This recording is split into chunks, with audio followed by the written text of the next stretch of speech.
Because there's 6 rules basically that I always have laid out that are the rules of success. Now let me get right away to the first rule of success.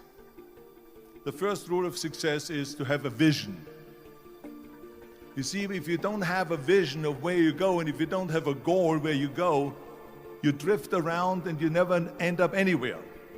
It's like you can have the best ship in the world, you can have the best airplane in the world. If the pilot or the captain doesn't know where to go, it would just drift around. It would not end up anywhere, or most likely in the wrong place.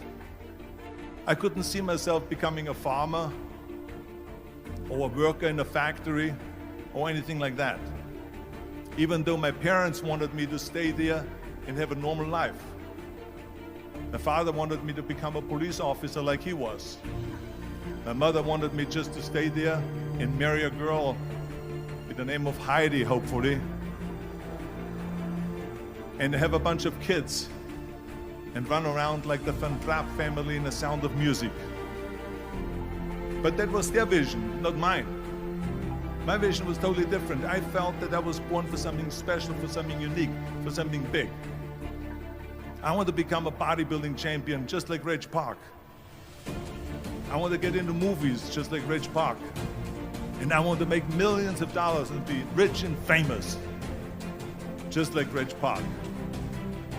So let me tell you something, visualizing your goal and going after it makes it fun. You've got to have a purpose no matter what you do in life. You've got to have a purpose. So that's rule number 1, have a vision. Rule number 2 is don't listen to the naysayers. Don't listen to the naysayers.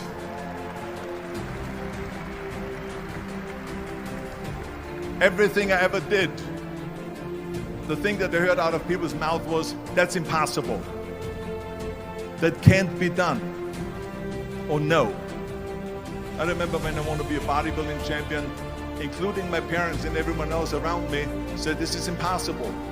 Why don't you become a ski champion? That's what they do in Austria. Or a bicycle champion, they do some track and field. You can't be a bodybuilding champion. That is exactly what I heard, and of course I proved to the people that it can't be done. So whenever someone said to me, it can't be done, I heard it can be done. When they said no, I heard yes. And when they said it's impossible, I heard it is possible.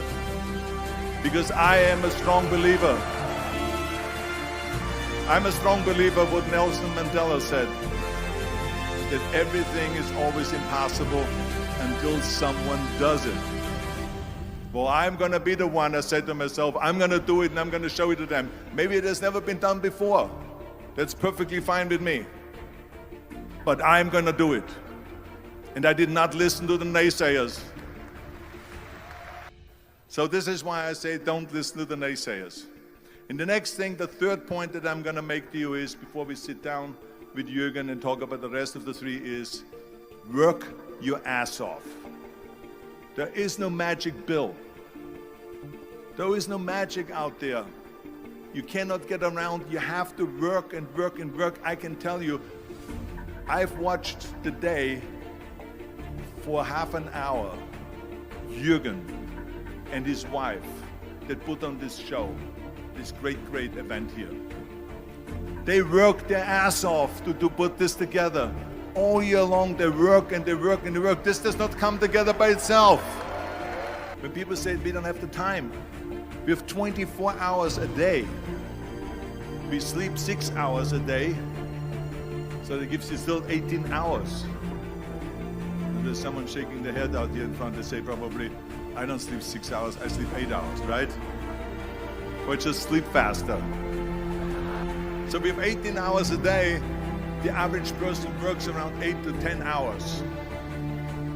So let's assume it's 10 hours, so we have 8 hours left. Then you travel around an hour a day, maybe 2 hours a day.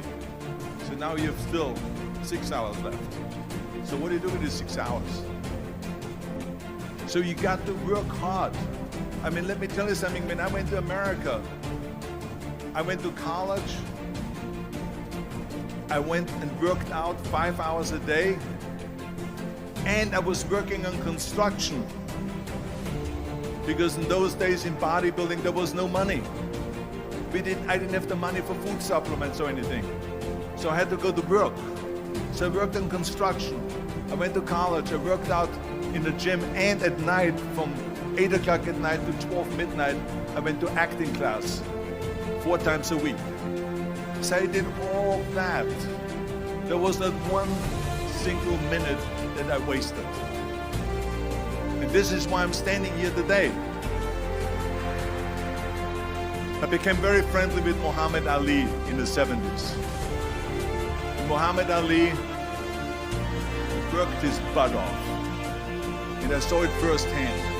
And I remember that there was a sports writer that was there in the gym when he was working out and he was doing sit-ups. And they asked him, how many sit-ups do you do? And he said, I don't start counting until it hurts. Now think about that.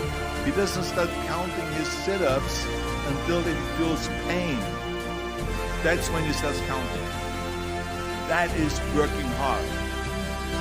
As a matter of fact, I believe what Ted Turner said, work like hell and advertise.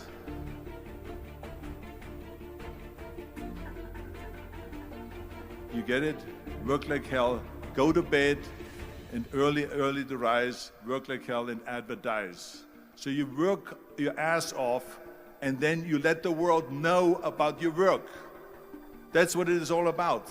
Let people know. If you have a company, if you have a movie, if you do a sports, work your ass off, but then advertise and let everyone know. And the reason, one of the main reasons why people want to have a plan B is because they are worried about failing. What is if I fail, then I don't have anything else? Well, let me tell you something. Don't be afraid of failing, because there's nothing wrong with failing. You have to fail in order to climb that ladder. There's no one that doesn't fail. What is not okay is that when you fail, you stay down. Whoever stays down is a loser. And winners will fail and get up. Fail and get up. Fail and get up. You always get up. That is a winner. That is a winner. This is one of my 6 rules to success. You can only feel complete as a person if you think about what can you do for your fellow member around you that maybe needs help. I felt like that everyone has a different motivation why you get into that.